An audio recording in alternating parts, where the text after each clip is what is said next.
Let's talk about affirmative action, but not for black and brown people. Affirmative action for the wealthy, the powerful, and the privileged. Stay tuned to the big picture.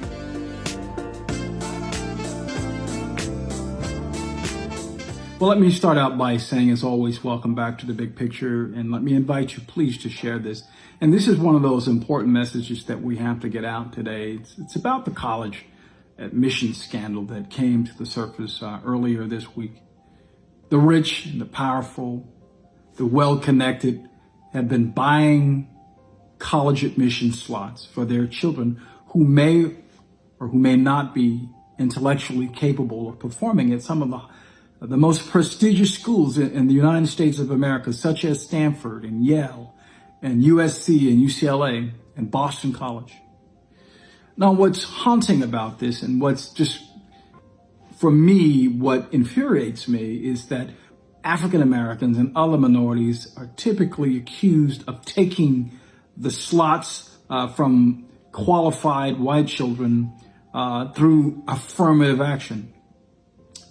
And we are responsible for many deserving white children not getting into these schools and universities. As it turns out,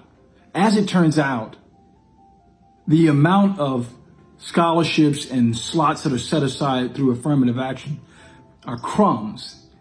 The rich and the powerful, the connected, the privileged, they're buying and paying for the lion's share of the slots, and they're giving them to their children. And that's a travesty. As a man of color, we carry around this burden whenever we're in places, in high places, when we're being promoted, when we are being admitted to these prestigious schools, when we're being given the jobs that we earn. There's always a shadow of suspicion over our shoulder that somehow we are intellectually incapable of performing the job, that we didn't earn it, that we somehow had it handed to us. In reality, this handed it to you thing has been going on for quite some time, and African Americans and other people of color have not been the primary beneficiaries. No, it was back then, it is today, and it will always be in the United States of America that the rich, the powerful, the connected, the beautiful will get the lion's share of all society's goods, and all of the rest of us will have to fight over the crumbs. Now, it raises the secondary concern that I want to discuss, which is, it's a shame, as my mother used to say, a shame before God, that everything in the United States of America is for sale. Everything. This scandal focuses on college admissions, but it's just an indicator. It's a window into how the entire United States operates. Everything is for sale. Political office is for sale. Whether you go to prison or not go to prison is for sale. Judges are for sale. The criminal justice system is for sale. Everything is for sale. We have a billionaire, well, claims to be a billionaire. That really remains to be seen, but let's just give him that. A billionaire who essentially bought the presidency. In my state, we have Rick Scott, who is now the U.S. Senator, freshman senator.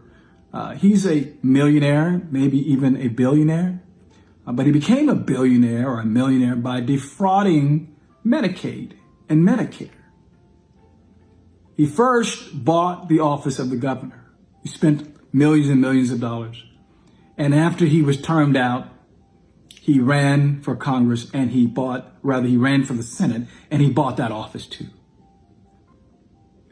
Have we no shame? Have we no shame in this country? Is there anything that's sacred? Does meritocracy actually exist in the United States of America? I say none. And for those of you who would want to point your finger at the poor and the powerless and the disconnected and the marginalized and to say they're the problem, no, they're not. The problem is with the unscrupulous, the unprincipled, rich and powerful. Now, I'm not speaking against all rich people. I understand that there are rich people who obtain their wealth through legitimate means, and more power to you. I'm not against capitalism. But let's face it, most of the powerful and the wealthy, the rich, they got their money through unprincipled, unholy, ungodly, and if quiet is kept, unlawful means. And just today, this week, it's come to the surface that everything is for sale in this country. Is that the kind of country that we want to live in? It's not the kind of country that I want to live in. I don't, and neither should you. Those are my thoughts. And that's the big picture.